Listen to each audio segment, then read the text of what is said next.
Olá, tudo bom?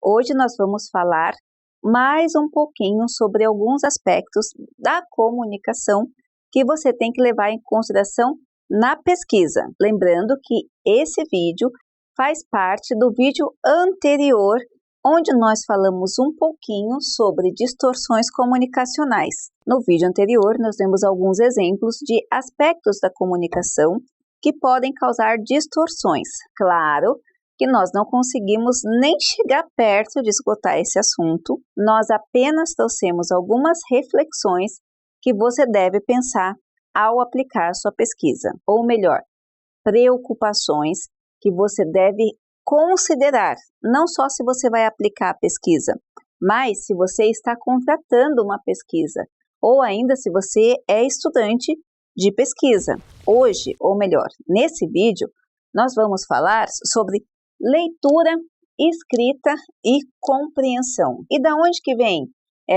essa discussão? Ora, você deve receber no seu e-mail pelo menos uma dúzia de pesquisas todos os dias. Todo mundo quer fazer uma pesquisa. Você vai no hospital, eles querem saber pesquisa de satisfação. Você vai comprar um carro, eles querem saber pesquisa de satisfação. Dentro do carro tem a mídia, tem a parte da lataria, tem o motor, daí cada departamento começa a entrar em contato. Você se inscreve numa academia, eles querem fazer algum tipo de pesquisa.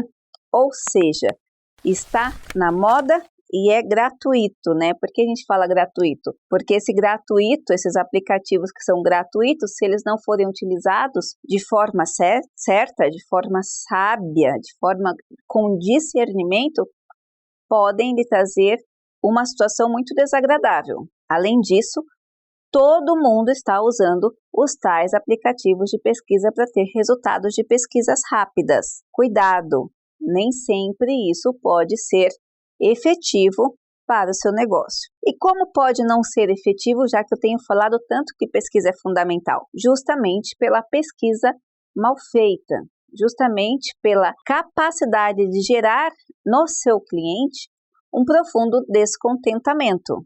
Eu falei em um vídeo anterior, uma aula anterior, sobre essas questões que você tem que considerar ao aplicar a pesquisa. E uma dessas questões justamente diz a respeito do respeito. Você respeitar o seu cliente, como respondente, como entrevistado, entender a necessidade. Ora, não tem gente, não existe pessoas hoje que não estejam ocupadas, e se essas pessoas estão desocupadas, talvez não seja o seu cliente, ao ponto de responder 10, 15 pesquisas. Como o cliente vai levar em consideração essa necessidade ou essa interação da pesquisa? E se a pesquisa for muito longa, não é invasiva? Enfim, são muitos aspectos que nós temos que pensar quando a gente fala de entrevista. Como que funciona a pesquisa de mercado e de marketing nesse turbilhão de informação online? Mas a questão agora é os problemas de leitura, escrita e compreensão. Na verdade, nós somos um país que escreve e lê muito pouco. Nós temos vários trabalhos científicos que falam sobre a dificuldade de você ler e não entender o que leu. Ler no sentido de só de reproduzir a leitura, mas realmente não entender o que leu. Desta forma, um dos ruídos de comunicação que certamente irão ocorrer, principalmente se você usa esses aplicativos, se você faz pesquisa online, é justamente na questão da leitura, escrita e compreensão. Quando você faz uma pergunta, aquela pessoa pode não entender a pergunta que você fez. Existe, então, a necessidade de considerar os aspectos da leitura, ou seja, o que o seu entrevistado está lendo. 2, o que ele está compreendendo. E 3, o que eventualmente ele escreveu. Geralmente, se você faz parte desse turbilhão de pessoas que ficam mandando entrevistas, você só vai conseguir percentual de respostas de clientes insatisfeitos. Por quê?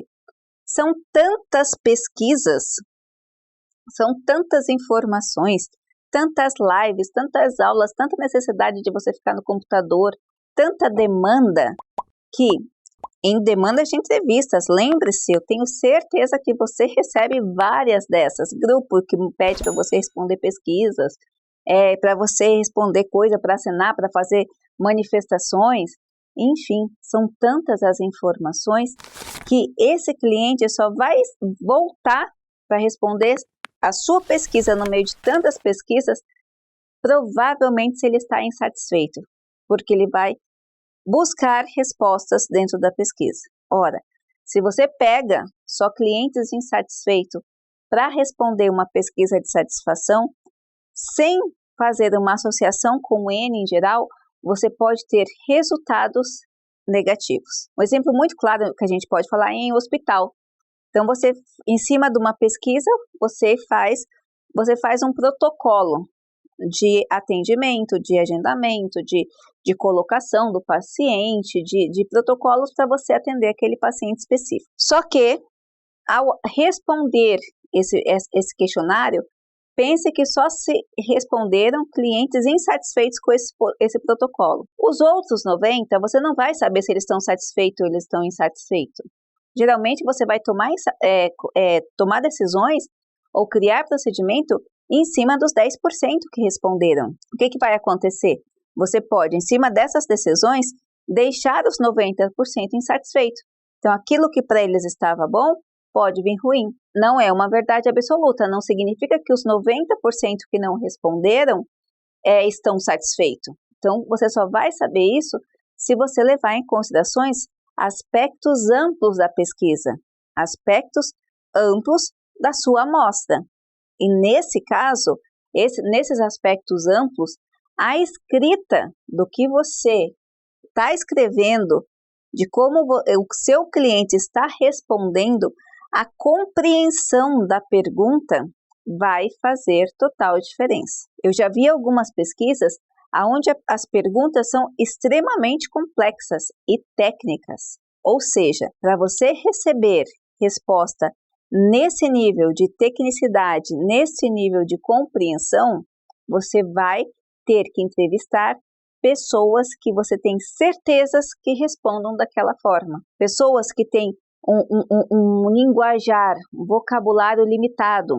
Pessoas que possuam, não é nem um vocabulário limitado, pessoas que viajam muito entre países, que falam mais de 2 ou 3 idiomas, tendem também a ter dificuldade na hora de compreender textos rápidos. Por quê?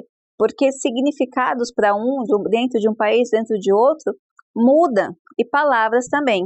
É muito comum você ver pessoas que falam 2 ou 3 idiomas se perder, esquecer como falam coisas simples. Uma ponte, uma câmera, uma caneta. Então, dentre aulas, você começa a ver que a pessoa mistura idiomas. Então, se seu público foi esse, é necessário que você investigue essa compreensão, como essas pessoas, como o seu público compreende aspectos de leitura e escrita da língua que você está se propondo. Existe entre esse público essa dificuldade ou essa realidade de viajar entre países, de falar mais de 2 idiomas, como que esse público se comporta e qual é o nível de entendimento dele sobre aquele texto que você está escrevendo. E pode ser coisa simples. Às vezes a pergunta é tão simples que deixa, de alguma forma, a sua compreensão clara. Parece que o fato da pergunta ser simples, ela não atingiu aqueles objetivos. Ou a pergunta é tão simples que o entrevistado pensa, poxa, por que ele ia me fazer uma pergunta tão boba dessa? Será que ele não quer uma resposta um pouquinho mais profunda? Enfim, cuidados com o que você está escrevendo e lembre-se, sempre você tem que fazer a pesquisa para resolver o seu problema com objetivos específicos, mas levando em consideração que a sua ferramenta, as suas perguntas vão realmente responder. E para isso você tem que levar em consideração toda a realidade do seu respondente, tá certo? Espero ter levado você a refletir um pouquinho mais sobre esses aspectos E não se esqueça, se você não assistiu, veja lá o vídeo anterior, se inscreva no canal, deixe seu like e os seus comentários. Um grande abraço!